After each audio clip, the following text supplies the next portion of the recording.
నమస్తే అన్న, మీ పేరు? రాంప్రసాద్ అండి, కోరాడు రాంప్రసాద్. కోరాడు రాంప్రసాద్. ఎక్కడన్నా మీరు? టెక్కలండి, శ్రీకాకుళం జిల్లా టెక్కలి.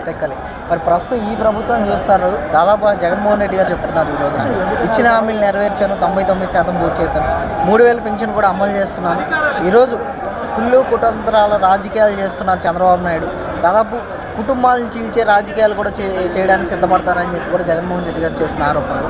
మరి దానికి ఏం సమాధానం చెప్తారు? ఎలా అనిపించింది 4.5 ఏళ్ళ నుంచి కూడా?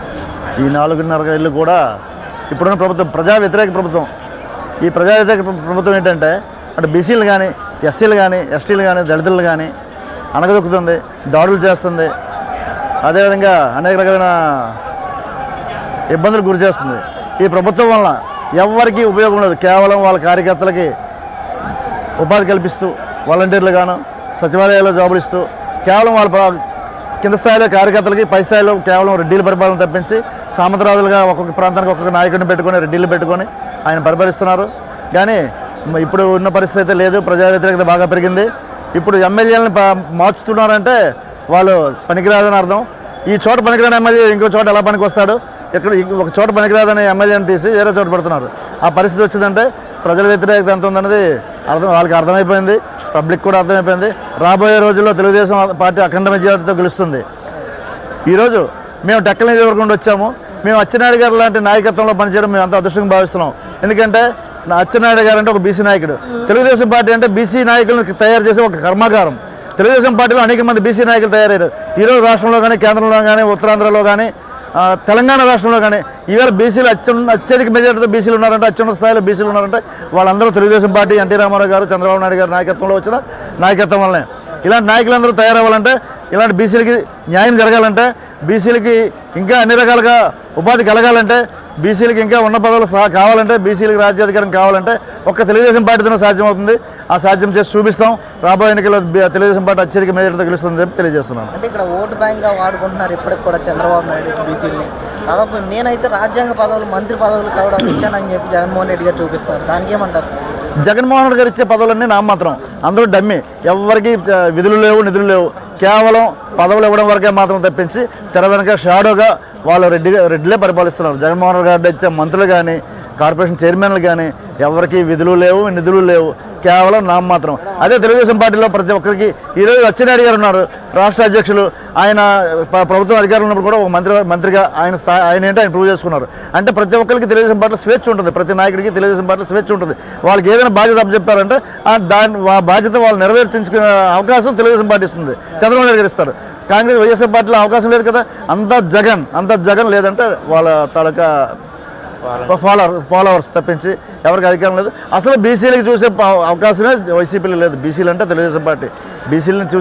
బీసీలని ఈరోజు ఈ స్థాయికి తెచ్చే పార్టీ తెలుగుదేశం పార్టీ. అందులో ఎలాంటి అనుమానం లేదు. ఎంతమంది కలిసి వచ్చినా జగన్మోహన్ రెడ్డి గారిని ఢీ కొట్టేవాళ్ళు లేరు. జగన్మోహన్ రెడ్డి గారికి ఢీ కొట్టడానికి మా ఒక అచ్చెన్నాయుడు గారు చాలు, ఆయన కార్యకర్తలు చాలు. ఇంకెంతమంది అక్కర్లేదు. అసలు చంద్రబాబు నాయుడు కూడా, అసలు లోకేష్ బాబు కూడా ఒక అచ్చెన్నాయుడు చాలు జగన్మోహన్ రెడ్డిని ఓడించడానికి. ఈరోజు జగన్మోహన్ రెడ్డి గారు అచ్చెన్నాయుడు గారు జైలుకి పంపించారంటే ఆయనకి భయపడి పంపించారు. ఆయన చంద్రబాబు నాయుడు గారు తప్పు చేయలేదు. జగన్మోహన్ రెడ్డి గారు ఈ అనవసరంగా తప్పుడు కేసులు పెట్టి భయపడి అభద్రతా భావంతో ఇలా చంద్రబాబు నాయుడు గారు కానీ అచ్చెన్నాయుడు గారు జైల్లో పెట్టించారు తప్పించి ఎవరి మీద ఎలాంటి నేరారోపణలు లేవు, ఎలాంటి ఆధారాలు లేవు, ఎలాంటి తప్పుడు కేసులు లేవు, తప్పుడు చర్యలు లేవు. 5 ఏళ్ళు ఏం చేశారు? 5 ఏళ్ళు చేతుల అధికారంలో ఒక్క ఆధారం సంపాదించలేకపోయారు. అన్ని తప్పుడు ఆరోపణలు, అవన్నీ తప్పుడు ప్రచారాలు. కాబట్టి చంద్రబాబు నాయుడు 14 ఏళ్ళుగా ముఖ్యమంత్రిగా ఉండి ఇలాంటి పథకాలు ఎందుకు ఇవ్వలేదని చెప్పి కూడా అడుగుతున్నారు. చంద్రబాబు నాయుడు గారు ఇచ్చిన పథకాలు ఇప్పుడు జగన్మోహన్ రెడ్డి ఇస్తున్నారు. ఇందులో చంద్రబాబు నాయుడు గారు ఇవ్వని పథకాలు చెప్పండి. ఆయన పేర్లు మార్చుకున్నారు తప్పించి చంద్రబాబు నాయుడు ఇచ్చే మంచి పథకాలు. చంద్రబాబు బీమా ఎక్కడ ఉంది? చంద్రబాబు విద్యాదేవుని, షాదీ ఖానా ఎక్కడ ఉంది? షాదీ ముబారక్ ఎక్కడ ఉంది? సంక్రాంతి కానుకలు ఎక్కడ ఉన్నాయి? క్రిస్మస్ కానుకలు ఎక్కడ ఉన్నాయి? అన్నా క్యాంటీన్ ఎక్కడ ఉంది? ఇచ్చిన సంక్షేమ పథకం. అసలు సంక్షేమం అంటే తెలుగుదేశం పార్టీ 2 రూపాయలు కిలో బియ్యం పెట్టడం మన ఎన్టీ రామారావు గారు. ఆ సంక్షేమ పథకాలు పుట్టిందే తెలుగుదేశం పార్టీలో. దాన్ని పుట్టి నీరిపోయి పోసింది చంద్రబాబు నాయుడు గారు. వీళ్ళు కాపీ చేసుకునేది చేస్తుంది వైఎస్ఆర్సీపీలో. ఇదంతా కేవలం ఈత పండించి ఆ తాటి పండు తీసుకోవడం తప్పించి ఇక్కడ సంక్షేమమే లేదు, స్వక్షేమమే.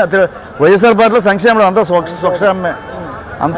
అంటే ఈరోజు రాష్ట్రం మొత్తం కూడా దాదాపు బీసీలకు కానీ సామాజిక యాత్ర చేస్తున్నారు. సామాజిక బస్సు యాత్ర అంటూ కూడా అన్ని వర్గాలకు న్యాయం చేసామని ప్రతి మంత్రి కూడా మాట్లాడుతున్నారు. ఈ రోజున జగన్మోహన్ రెడ్డి వచ్చాకే దాదాపు అన్ని వర్గాల్లో బీసీ కార్పొరేషన్లని ఏర్పాటు చేసి 56 కార్పొరేషన్లు ఏర్పాటు చేశాడు.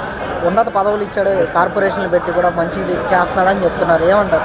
56 కార్పొరేషన్లు ఇచ్చారు, చైర్మన్లు ఇచ్చారు, డైరెక్టర్లు ఇచ్చారు. ఎవరికైనా ఏమైనా విధులు కానీ నిధులు కానీ ఉన్నాయా? ఏ బీసీకైనా ఒక లోన్ ఇచ్చారా? ఒక వాహనం ఇచ్చారా? ఒక వ్యాపారం ఇచ్చారా? ఏమి ఇచ్చారు? పదవులు ఇస్తే పదవుల్లో ఏముంది? ఆ ఒక్క నాయకుడే ఆయనకి ఏదో ఇది వస్తుంది, స్టైఫండ్ వస్తుంది, దానికి ఆయన తప్పించి ఎవరికి బీసీలో ఉపయోగం లేదు. అదేవిధంగా బీసీ సాధికార యాత్ర, అదే కదా బీసీ సాధికార యాత్ర, రోడ్ల మీద బీసీ బస్సు యాత్ర, రోడ్ల మీద పెట్టుకుని జనాలు లేకపోవడం వల్ల రోడ్ల మీద రోడ్డు ట్రాఫిక్ జామ్ చేసి కుర్చీలు వేసి కూర్చోబెట్టి ఆ ట్రాఫిక్ ఆపి దాని కార్యక్రమంగా చూపిస్తున్నారు. యాక్చువల్గా నిజంగా వాళ్ళు బీసీలకు కానీ చేస్తుంటే హెల్ప్ చేస్తుంటే వాళ్ళు ఎక్కడ మీటింగ్ పెట్టినా రావాలి జనాలు. రోడ్ల మీద పెట్టుకోవాలి దుస్థితి ఏమొచ్చింది అంటే ప్రభుత్వం రోడ్డు మీద పడిపోయింది. అదే అర్థం. రోడ్ల మీద రోడ్డు ట్రాఫిక్ ఆపేసి ఈవేళ సమావేశాలు పెడుతున్నారంటే ప్రభుత్వం రోడ్డు మీద పడిపోయింది. ఇంకా దానికి ఏం లేదు, బేస్మెంట్ లేదు. అంటే ఇక్కడ గెలుస్తాం అనుకున్నప్పుడు పొత్తులు ఎందుకని చెప్పి కూడా వైసీపీ వాళ్ళు చేస్తున్న వాదనలు, దానికి ఏం చెప్తారు? పొత్తులు అనేది రాజకీయాల సర్వసాధారణం. ఇక్కడ గెలుపు అనేది ముఖ్యం కాదు. అక్కడ ఒక నియంత్రణ ఓడించాలి, ఒక సైకోని దించాలంటే అందరూ చేతులు కలపాలి. అది అందరూ ఇప్పుడు ఎందుకంటే పవన్ కళ్యాణ్ కానీ చంద్రబాబు నాయుడు కానీ ఇద్దరు జయం ఒకటే. ఇద్దరు జయం కలిసి పనిచే తప్ప ఇద్దరు జయం జగన్మోహన్ రెడ్డి ఓడించాలి. ఈ నియంత్రణ పరిపాలన దించాలంటే కలిసి పనిచేయాలి. తప్పేముంది? అందులో తప్పలేదు. రాజకీయాల్లో పొత్తులు తప్పేం లేదు కదా. అంటే ఈరోజు అన్ని చోట్ల జనసేన కార్యకర్తలు నాయకులు కూడా అసంతృప్తిగా ఉన్నారు సీఎం పదవి విషయంలో. చంద్రబాబు నాయుడు సీఎం అవుతున్నారనే ఉద్దేశంతో దానికి ఏమంటారు? అంటే ఎక్కడ కార్యకర్తలు అసంతృప్తి లేదు. ఇది కేవలం వైసీపీ వాళ్ళు చేసిన తప్పుడు ప్రచారం. ఇది విషం చల్లుతున్నారు. కానీ కార్యకర్తలు, జనసేన కార్యకర్తలు, టీడీపీ కార్యకర్తలు తెలియదుకోవాలి కాదు, అందరం కలిసే పని చేస్తున్నాం. మొన్ననే రీసెంట్గా టెక్కల్ నియోజకవర్గంలో bike rally, Janasena TDP bike rally జరిగింది. 3000 మందితో బైక్ ర్యాలీ చేస్తాం అనుకున్నది 7000 మంది అయింది. 3000 మందితో స్టార్ట్ చేసి అనుకున్న మేము ఎక్స్పెక్ట్ చేసింది, అచ్చెన్నాయుడు గారు మా నాయకుడు ఎక్స్పెక్ట్ చేసింది కనీసం 3000 మందితో బైక్ ర్యాలీ చేస్తాం అనుకుంటే అది 7000కి వచ్చింది. అందులో జనసేన ఉంది, మేము ఉన్నాం. మరి మాలో అలాంటి విభేదాలు ఉంటే అంతమంది రారు కదా. అంటే ఎలా ఉంటుంది అంటారు ఎన్నికలు అనేవి? ఎన్నికలు వన్ సైడ్. అంటే మన స్థానిక ఎన్నికలు చూసాం, నామినేషన్లు ఏనివ్వకుండా అడ్డుకోవడం కానీ కార్యకర్తలు. స్థానిక ఎన్నికలు ఎప్పుడు ప్రాతిపదిక, ఎందుకంటే స్థానిక ఎన్నికలు అవి సాధారణంగా ఎన్నికలు జరగలేదు. ఒకవేళ ఎన్ని జరిగినా అధికార పార్టీ వాళ్ళ బెదిరింపులకి భయపడి స్కీములు పోతాయి, లేకపోతే పెన్షన్లు తీసేస్తారు, వాలంటీర్లు అన్నీ ఇన్ఫర్మేషన్ చేస్తారని భయపడేది స్థానిక ఎన్నికలు వాళ్ళు గెలవచ్చు. కానీ స్థానిక ఎన్నికలు అనేది ఎప్పుడూ కులమానికి